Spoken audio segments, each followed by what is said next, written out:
Hello out there.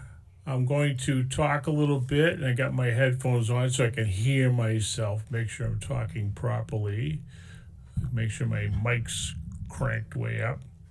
I want to talk about Immerse to Learn. I am now working with the Immerse to Learn team. I used it for 11 years in school, and I did a talk at H Tech in Danville, Virginia about how I taught my machine shop class with no machines for about 5 months. And all I had was Immerse to Learn. That's all I had. And I learned really well, and it was a very good asset to my teaching. And at some point, I used to think that online training was going to be the way, but it's definitely a definite good assistance. And we also, as teachers, need to give out quizzes and grades. And when you use this system, it's kind of almost eliminates that. And you can, you got your fast people, your slow people, your medium. You can kind of keep track of it. So I used to give an assignment like make sure you do one, two, three, four. You're going through the class, and I want to have a kind of like, can you keep up a little bit? And I'll review your class, and if you need to retake the tests and stuff like that. So I'm going to log into my Immerse to Learn right here, online learning.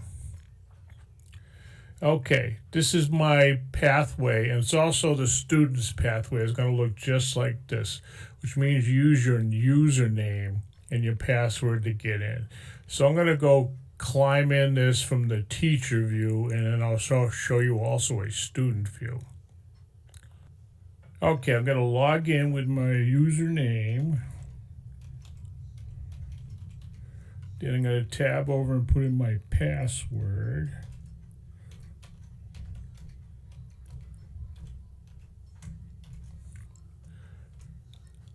There we go. I'm now in. Now I have multiple classes because I have like more access than a normal teacher would have. But normally you're going to get this one that says Total Machinist. And if you also get the CAD CAM package where it's MasterCam or Autodesk, that'll be an add-on. That's really about how you set this all up. So this one says here Total Access. So I've also named some other ones with our old school name when I taught at Suncoast Technical College, or STC.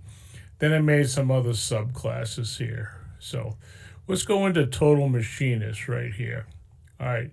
Notice we got a list of projects, and it may look like a big list. You can shut off anyone you don't want to do, or if you want to figure out the length of what these will take. We do have a suggested how long it takes, but you kind of find out as you go along. What order do you want to teach things in? If you do lathe first, you do mill first, or if you're doing CNC only, any of that kind of stuff. So we kind of think of it from there. So wait, this says get started and download the optional next gen editor. I'm going to skip that one for now because I just want to. We didn't use that particularly because we had real simulators like the one behind me. We had about 13 of those in our school, and we have real machines. So, okay, first one right here says safety for machining. Right here, it says first thing you do is pre-test. So it kind of just walks along here. And this would be next page. But this is really kind of a teacher view. But there's other things up here like resources. If you have anything that's attached to the class, will be up there. Test results, view the key, support documents, anything is attached. But this one here says pre-test. You got a pre-test, you turn that on. And this is me as teacher taking the test. It says click to begin. And then take a test. There's 5 questions in your time. So you got an hour to do 5 questions. If not, you'll get timed out. So I'm just going to randomly just pick some answers here. Bank, bank, and bank. They get down the bottom, it says submit answers, done. Hit OK, give you a second chance. It says right over there, what did I get? 2 out of 5. It even says down here, call back in case. So the answer was, let's see, question 2. Oh, here's it. Call 911 operator. Is that in this list here? Yeah. All right, so to give you the right and wrong answers, but keep on going. Green button. Even says right up here, next page. Remember, it's a pretest. It's sort of like, what do I know now? And hopefully I improve and I know more later. So I'll go to next page. And right here it says safety guide. I can view in the browser right here, or I can download it. So you could use this as a talk if you want to also put this up in class and do a PowerPoint and talk about it. And let me just move myself over here. Okay. So you can talk about it's like a PowerPoint right there. Then you go next page. Another one. It's sort of like you're a teacher, but you just let them read it. And if you want to, and also if you got different languages, but if you do Google English and press play. Safety introduction. Carelessness and failure to observe. So it'll read to you. Let's try the Spanish. See if it actually. Safety introduction. There you go. Careless. All right. So we got your other language learners. We got things how to do that, and also you can also make these bigger or smaller. All right, we got to go to the next page. We got accidents, boo-boos, 9/11, call, procedures for safety. First thing I want to teach is safety. What's this yellow thing? We had one of those in class. All right, Occupational Safety Act, personal tools, housekeeping, hazardous locations in case of fire, fire extinguisher, compressed air, a lot of stuff here. And also, if you just turn this on, you can kind of tell where you're at here. Like, is there much more here? Safety glasses. More next page. So just kind of going through all this. Now you're on proper work attire. Then you're going to be before machining, during and after machining. Then you got a post test after every section. Like, let's do this one here. Oh, the post test.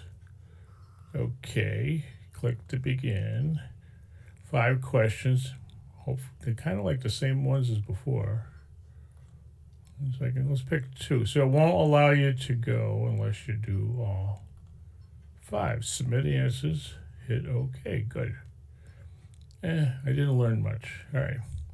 Then we have a final exam. I used to use this one a lot for like homework. I use this as a homework grade and also for testing grades. And this one is 25 questions on safety. All right, let me get out of this for now. Go to home. This will bring me back. Let's go through some different subjects here. So we got machining, benchwork, layout, materials. These are all your basics. We got shop math level 1, shop math level 2. Level 2, I used to push it down deeper. Got another one on GD&T, reading blueprints. So some of the stuff, I wanted to know to read blueprints. GD&T, maybe a little early. I would move that down. Precision measurement, yes, we want to get them right on that. Quality control. This is going to have lessons in here, how to decimals and millimeters, using calipers. Let's do calipers right here. Rules for reading calipers right there. And then go to the next page. And there's actually some, where are the ones you have to actually move around? Calipers, inch standard, how to read, total inch. There it is. How to read the bottom, how to read the top. Let's go down. Exercise. Oh, that's one we want. Measuring cylinders. All right. Click to start. It says right here, use your mouse. Answer here. All right, hit start. See what happens. Let's see. Click the start button to begin. New attempt started. All right, it's counting down. Move the caliper to measure each part. Grab here. Doesn't really. Oh, right there. It's right there. It's a cylinder. So I got to read this, and I got to say that it's 500. I think. All right. Oop. Did I get? Yeah. Correct. And then I go. Next page. All right. Another one. Click start to begin start. Oh, this is an internal measurement. Oh, here we go. Pull it across right about there. It's actually hitting. I can't go any further. And the timer's going. And then you got to be able to read. So it's 325. 0.325. Hit enter. Correct. Next page. Did I blow through it? Analog dial. Oh, here's another one. Hit start. All right. Oh, depth. All right, let me see if I can grab at the bottom, read this. I'm going to do this totally wrong. Hit enter. Oh, not correct.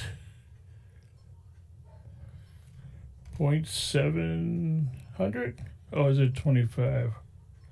Wait a minute, that's a whole revolution.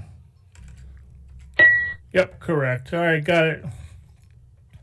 So this is very interactive here. And I'll go back, calipers, and then to get back home, just go to home, and then you got to go back in again. So we have that, quality control, speeds and feeds. That's a good one. It's also got calculations built in there, how to calculate them. You got turning, milling, and drilling. All right, go back to home. We got manual mill, manual lathe. These actually have some real projects in here. We got blueprints and projects.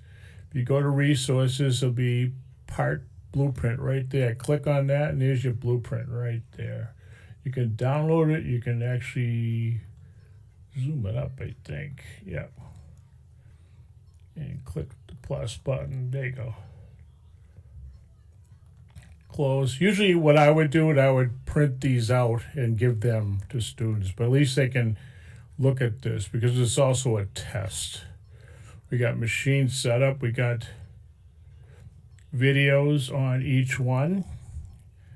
Is our old buddy, our H-Tech buddy that's teaching in Canada. Phil. All right. Hold on a second. All right, back there. Oop, where did it go to my machine? Oh, I'm on a different page here. Back. Here we go. Home. Total machinist. We've got a lot of your manual stuff. We got manual mill, manual lathe. These are all our projects. Then we have topics on the next gen control, which has been around since what, 2016, 17. Classic control, machine programming, projects. These are manual G-code projects like the CNC Mill Project 2. And there's your part, blueprint. You got a blueprint. You can get resources, blueprint. And go through all this setup, programming, dry run, offset. So up here we got tool building. We got videos on all that. How to build a tool, loading tools, work offsets. This is with Edge Finder. Go back here. Then we got duplicate projects with the next gen control. We also have intuitive programming. Then we all have the same thing in the lathe. So we go to lathe projects. Let's pick number 2 there. And there's a real lathe project to make. This goes about really a lot of the setup and also manual programming of this. CAN cycles and whatnot, G70s, 71s. And then we got another section on Renishaw, another section on multi-X, which also includes the older, before they had dynamic work offset, how to set those machines up. Then we have a section on MasterCam. We got this one's a MasterCam one, and we're also going to have an Autodesk Fusion one on the same projects. And down the bottom here, these are NIMS practice tests. They're not the official practice tests, but these have more practice tests than NIMS has. So especially these ones that said milling operations and turning operations. I think every class should be doing these. These don't require a project. in order to take this test. The ones that do require projects would be milling programming, drill press, manual mill, lathe, grinding. These all need to have projects done, but your measurements, your job planning is a teacher inspection, and your mill operator and turning operator. Those should be your standards. Let's go into the MasterCam lathe here, right?